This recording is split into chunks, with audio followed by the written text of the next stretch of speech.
السلام علیکم دوستوں، میں امید کرتا ہوں آپ سب ٹھیک ہوں گے۔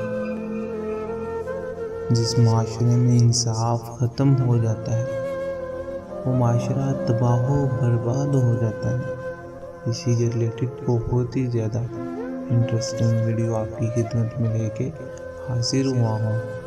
کہتے ہیں کہ ایک طوطا اور طوطی کا گزر ایک ویرانے سے ہوا۔ ویرانہ دیکھ کر طوطی نے طوطے سے پوچھا، یہ کس قدر ویران گاؤں ہے؟ طوطے نے جواب دیا کہ لگتا ہے کہ یہاں سے کسی الو کا گزر ہوا ہے۔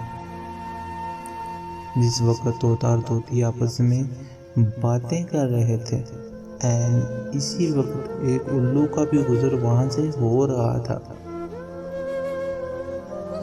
تو اس نے طوطے کی بات سن لی اور وہاں رک کر اس سے مخاطب ہوا۔ مخاطب ہو کر بولا، تم لوگ اس گاؤں میں مسافر ہو، آج رات تم میرے لیے میرے مہمان بن جاؤ، میرے ساتھ کھانا کھاؤ۔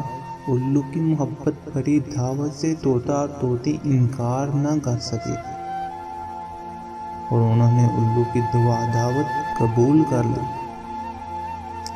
کھانا کھا کر جب انہوں نے رخصت ہونے کی اجازت چاہی تو الو نے طوطی کا ہاتھ پکڑ لیا اور کہا، تم کہاں جا رہے ہو؟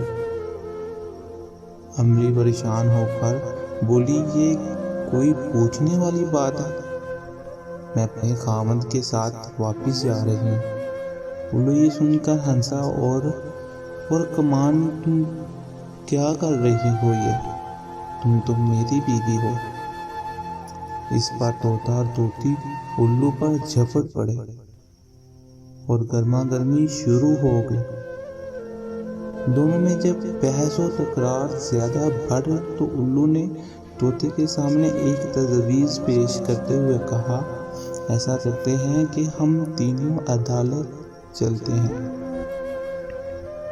اور اپنا مقدمہ قاضی کے سامنے پیش کرتے ہیں، قاضی جو بھی فیصلہ کرے وہ ہمیں قبول ہوگا۔ الو کی تجویز سن کر طوطا اور طوطی مان گئے اور تینوں قاضی کی عدالت میں پیش ہو گئے۔ قاضی نے دلائل کی روشنی پر الو کے حق میں فیصلہ سنا کر عدالت کو ختم کر دیا۔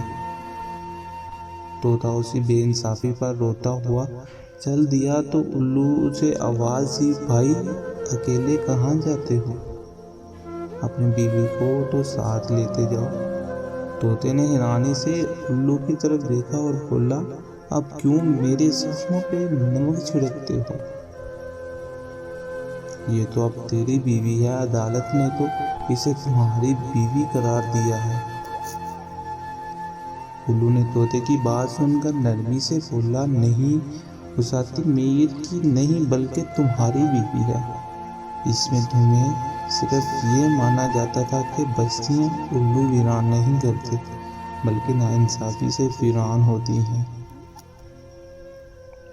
کہ یقیناً یہ بات درست ہے کہ جس معاشرے میں انصاف ختم ہو جاتا ہے وہ معاشرہ بہت جلد ہی تباہ و برباد ہو جاتا ہے۔